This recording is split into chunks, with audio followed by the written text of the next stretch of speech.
Hello, friends. Is everybody awake?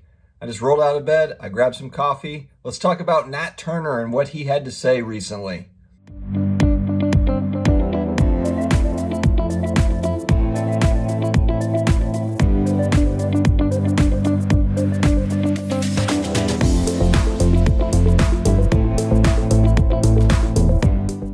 Hey, sports card collectors, investors, all of my collectibles friends. How we doing? It's Monday morning. We're off to another week. I hope that everybody is doing great. If you're new to the channel, please hit that subscribe button, karate chop the notification bell, as my son and daughter would say. And if you'd like to support the channel, we do have Amazon links in the video description. Qualifying purchases made through those links. We do get a small piece of that pie. Very much appreciated.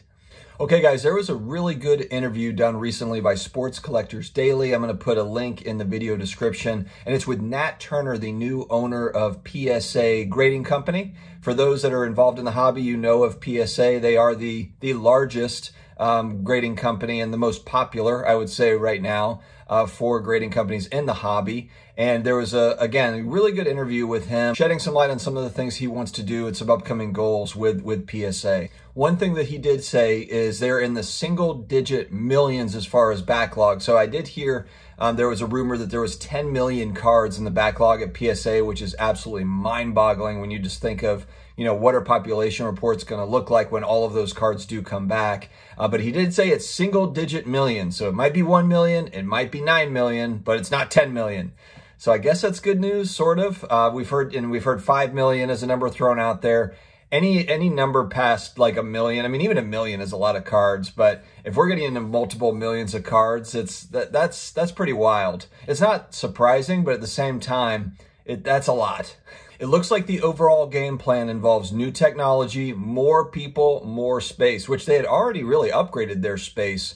But they've also talked about offices in other parts of the country. I believe right now they're just located in California, but they're looking at offices, according to Nat, in other parts of the country as well as globally, which is interesting too. But that's just to speed up efficiencies and to increase capacity. He mentioned hiring engineers, which I'm assuming that's software engineers, probably just to help build out processes and help with the technology piece, as well as product managers.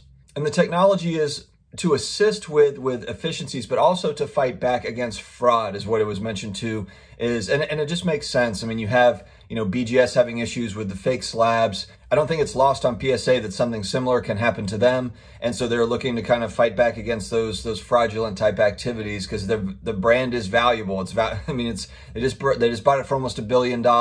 They are the top tier grading company right now as far as customers are concerned. Currently, we'll see if it changes, but that's what it is. And so you can see that that's an importance to him, is to figure out, you know, ways to detect trimming and ways to detect alterations to cards. And, you know, so that I think that's good to hear. He did say in the article, I don't think we'll ever get to a place where we are replacing humans completely with grading. Now, could there be kind of ways that technology helps as a part of that grading? Possibly. But basically he's saying that it looked like what he was saying is the current thought is that they're not looking to replace humans as part of the grading process, which I don't think is a bad idea either. I mean, I don't think it's bad to have human eyes on maybe the last part, even if you had it fully automated all the way through and the last part is a human taking a look at it. I don't think there's anything wrong with that. I still think it'll be years, maybe decades before we ever get to a point where that's even a possibility, where you have automation, AI, you know, doing the majority of the work. And he says too, you know, there's things that computers are good at doing and things that they're not so good at doing when it comes to grading. So it doesn't look like that's going to be the case. You know, we've heard kind of the rumors or speculation about, you know, it's just all going to be done by artificial intelligence. And it doesn't look like, as far as PSA is concerned, that that's the way it's going to happen. Although, could a new company come in and maybe do something like that? You know, who knows? You know, that remains to be seen. The thing I thought was really interesting, because we cover a lot of different types of collectibles on this particular channel, he did mention Collector's Universe expanding into other forms of collectibles, other types of collectibles, which tells me that they're looking at third-party grading for other types of collectibles, which I think would be really awesome. And maybe I'm just reading that wrong, but it just seems like that's the case, and that would actually be really cool. Maybe I can get my starting lineups graded there. a big goal, it sounds like, is he wants card collecting to be as mainstream as it was in the 90s, just involving kind of, graded cards and kind of the modern card collecting environment, but it'd be as mainstream as it was in the 90s, which would be really cool, I think. I mean, it was actually kind of odd if you were a kid in the 90s and you didn't collect any sort of cards.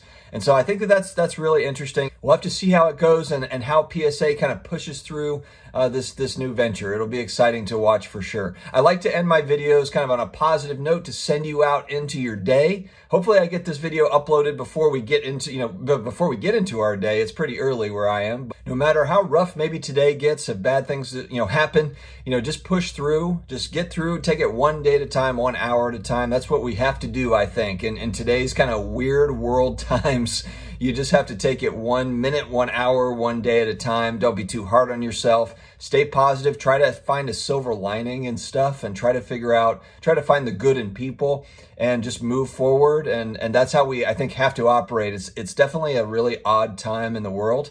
And so let's just stick together and push through it. Stay healthy, stay together, stay close to your friends and your family, and have an awesome Monday, you guys. Take care.